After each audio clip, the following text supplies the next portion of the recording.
Breaking news. According to intelligence from the United Kingdom, Russia is torn between protecting its own territory from invasion and invading Ukraine. According to UK intelligence, Russia now faces a difficult choice between defending its own territory from dissident fighters and continuing its faltering invasion of Ukraine. In a Friday update, the British Ministry of Defence said that Russia's armed forces faced difficult decisions after recent attacks in the border region of Belgorod, Russia. According to the Ministry of Defense, Russian commanders are at a crossroads: strengthen defenses in Russia's border regions, or reinforce lines in occupied Ukraine.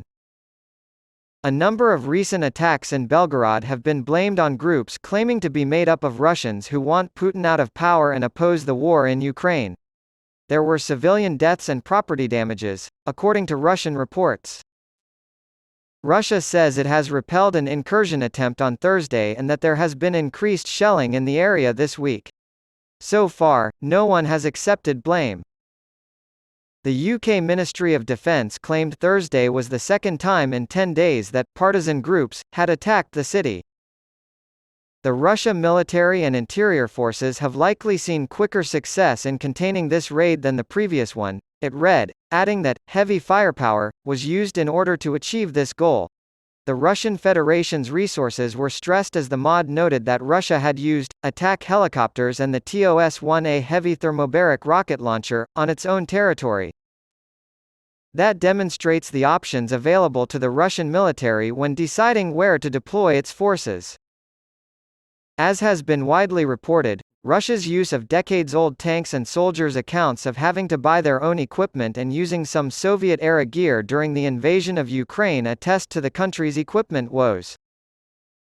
"We are going to liberate the whole of Russia, from Belgorod to Vladivostok," the Liberty of Russia Legion, which claimed responsibility for the May attacks in Belgorod, said on Thursday, teasing more attacks and saying it would soon re-enter Russia.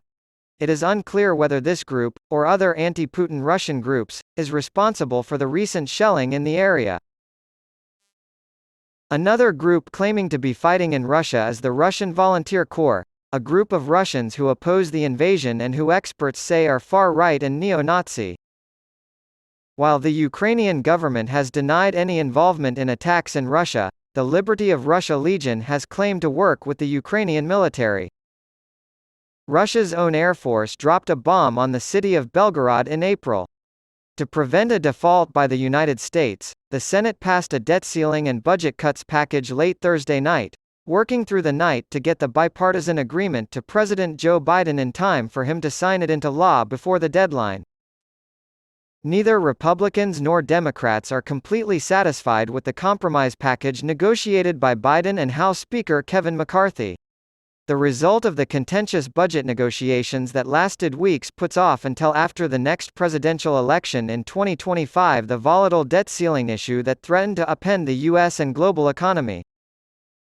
The overwhelming House vote the day before was mirrored in the Senate with a 63-36 vote of approval, with moderates from both parties helping to push the Biden-McCarthy package over the finish line.